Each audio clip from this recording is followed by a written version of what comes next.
I understand why free trade is controversial. It gets bad press. 37 years of production winds down, as do most of the jobs. When a factory closes and people lose jobs, the media are quick to cover that. The once bustling factory floor is largely silent. Just devastated. It's like a death in the family.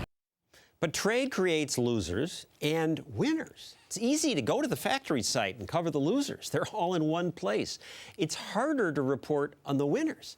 But there are lots of winners. Since NAFTA, for example, was passed, we have, it's true, lost more than 5 million manufacturing jobs. But we added 19 million jobs. Many people got jobs because of trade. Why? One reason is that trade makes consumer goods cheaper. Here's the inflation-adjusted price of clothing in America from 1994, when NAFTA was passed, to now. Here's the cost of toys. Prices have gone down steadily.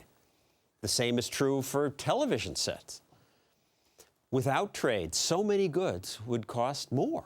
And those lower prices mean that people have money left over so they can buy other things and also invest. And both activities create more jobs in America. Outsourcing's vilified. Companies are sending our jobs to poor countries. Well, first of all, it does create jobs for miserably poor, hardworking people in third world countries. What's wrong with that? But from the American point of view, the bigger point is that outsourcing creates jobs in America. A study by Dartmouth's Business School found companies that sent jobs abroad hired twice as many workers at home. But the media rarely cover that because the hiring is less dramatic. It happens quietly, gradually, in a million places. So trade's criticized. People argue that if there are no restrictions, there will just be a race to the bottom. Business will go to the poorest countries and wages will go lower and lower. But wait a second. We have free trade within America, and yet all the companies don't move to Alabama, say, where the labor is relatively cheap. Why should free trade between countries be different from free trade between states? As long as force is not used, two people or two states or two countries that trade benefit from the trade because trade's voluntary. Free trade means both parties win. Like a pretzel. It's why we get that double thank you moment. Thank you. Thank you. Some people worry about the trade deficit. But why? I run a trade deficit with the coffee lady. Thank you. Thank you. I run a bigger one with my supermarket.